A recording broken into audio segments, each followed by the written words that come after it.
Hello and welcome back to the Novice Lumberjack. We are going to see how long it takes to break down the original, the OG Thunderkitten.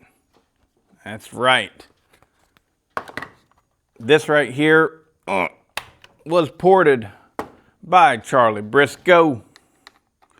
And if you watch the channel, you know that I like Echoes. But I like Shindaiwa more. A lot of people, this is just, might wonder why. There's no real reason other than Shindaiwa sounds cooler to me, and I like red better than I like orange. That's really it. The modern Shindaiwas are, in fact, Echoes. Some of them, you could say the modern Echoes are in fact Shindaiwas, which is a little bit in depth, It's like, what? What you just said? But Shindaiwa and Echo teamed up sometime around 2008, something like that.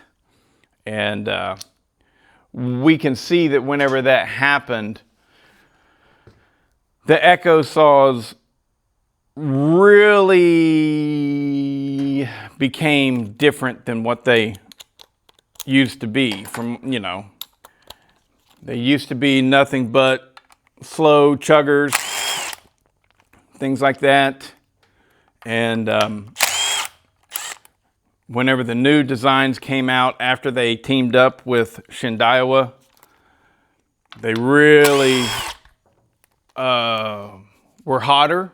More apt to be better runners once ported, things like that.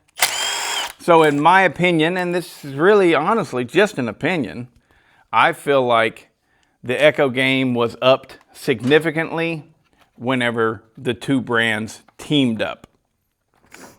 Get off of there.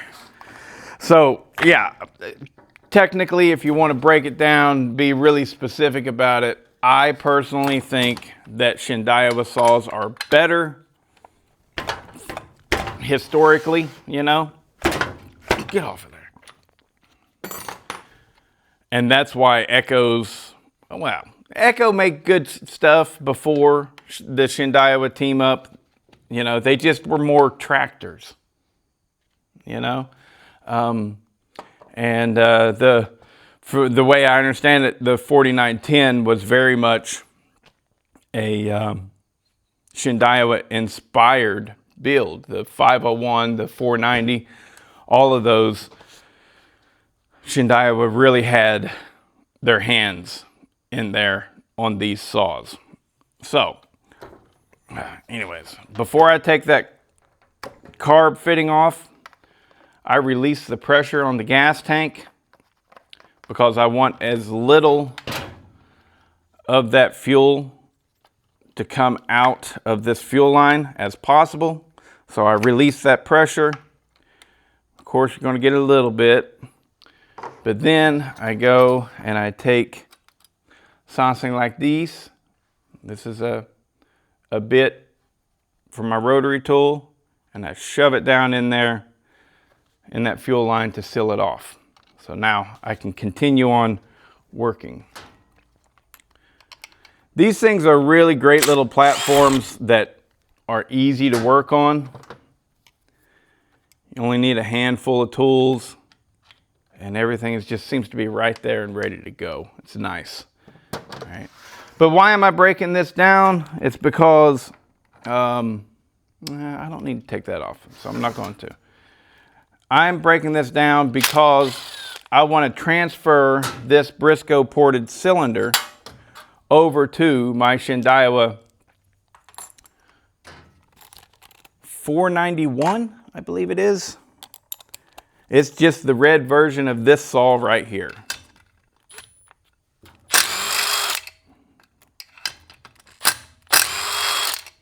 And then I'm going to try and make it a little bit faster. I'm not going to touch Charlie's port work. And And, you know, I want to keep that intact completely. But I am going to, I've already done it actually, modify the carburetor.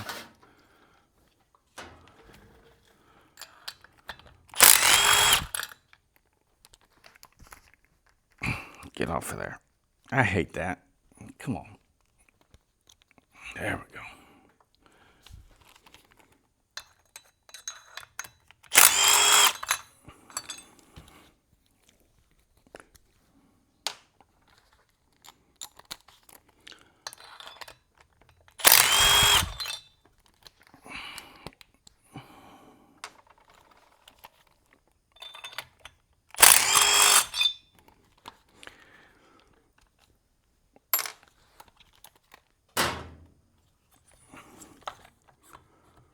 Come right up.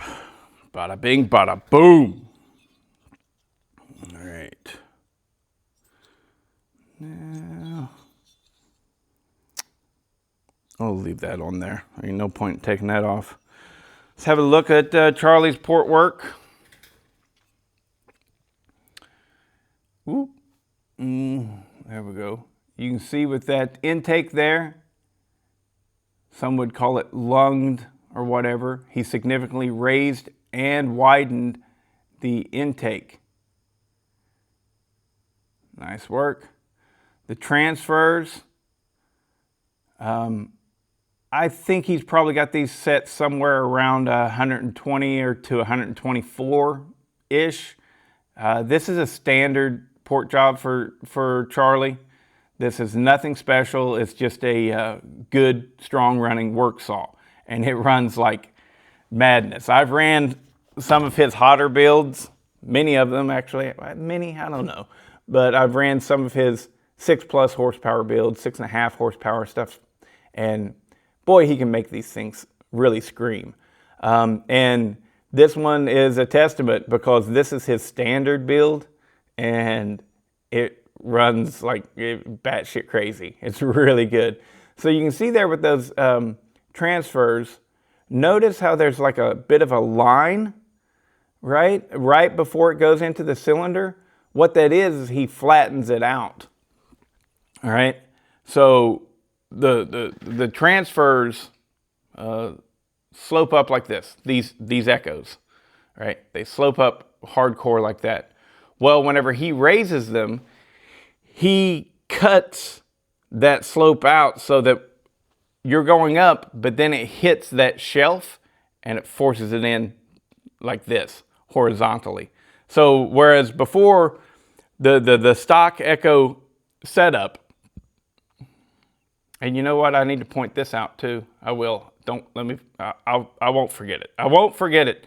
But first, so before, stock configuration of these transfers with the echo shot straight up like that.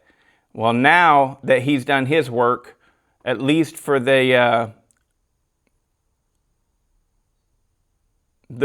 transfers closest to the intake, most people would call that your secondaries. They don't go straight up. They go up and then boom, forced in like that because of the way he raised them, right? And clearly it works very well, right? So, but I would be remiss to not mention this, and that is, well, he used the gasket. Damn, that's insane. So what I wanted to point out was, notice all of the fuel that's on both the intake and the exhaust side right there. That means a lot of fuel is getting around there, and it's probably very close to, there's an air leak, you know, because that's, otherwise, or why would that be wet there? I don't think there's actually an air leak, but it's close. It's close. It doesn't seal until all the way out to the outside of the cylinder itself, you know. So it's getting close. That's crazy. That's crazy. But yeah, so now since he used the gasket, that changes things up. That means whenever I put this onto the Shendaiwa, I'll also have to retain the gasket. But how long did that take to break apart, you know? I haven't got the piston off of there, but we're at 10 minutes right now. So I broke this thing all the way down, what, 8 minutes?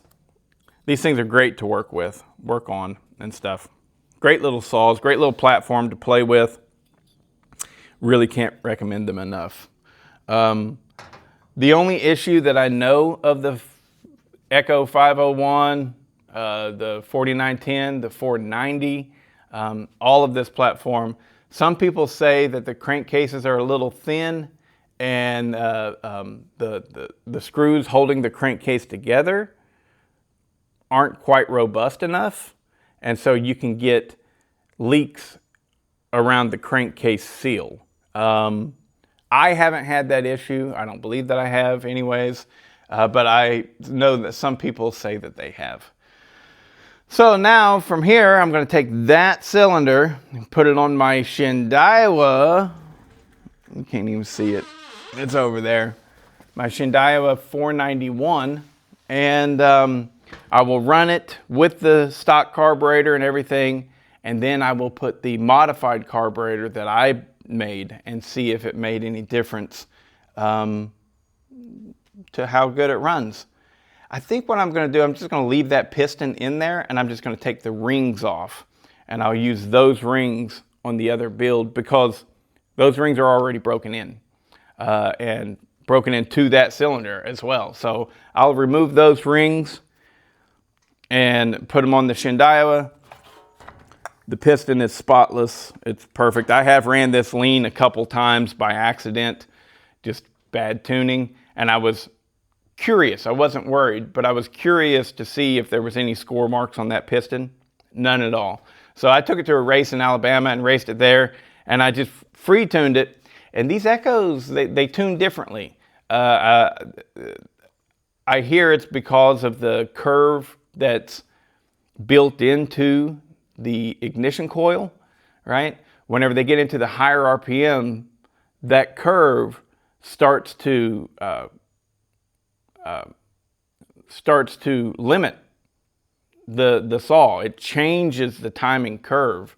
And so you're sitting there trying to free rev it and get that burble out of it. And so I kept cranking in the high side to get it to not burble while free spinning.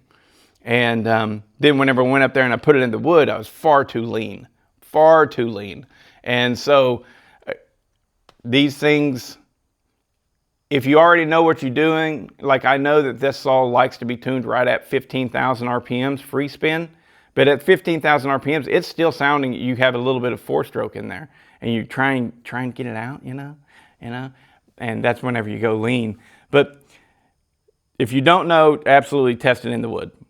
You know, absolutely test it in the wood because you want it to clean up and not have a four-stroke burble while you're in the wood. Everything that's done outside of the wood, that's kind of an old school method that doesn't work very well on newer saws because newer saws are employing all sorts of different things to get it to not go into those high RPMs. So you're fighting against that, right? So anyways, I will switch everything over and then we'll have tests of if my carburetor mod makes a difference or not.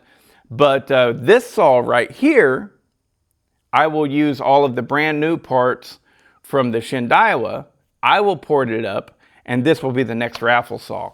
I had one person, you know, I was asking, what saw you want me to do next for the raffle, and somebody asked for a 50 to 60 cc saw. There you go. This is going to be the next raffle saw. I will build it up and, you know, I'll do the best job that I can and we'll see what we get with it.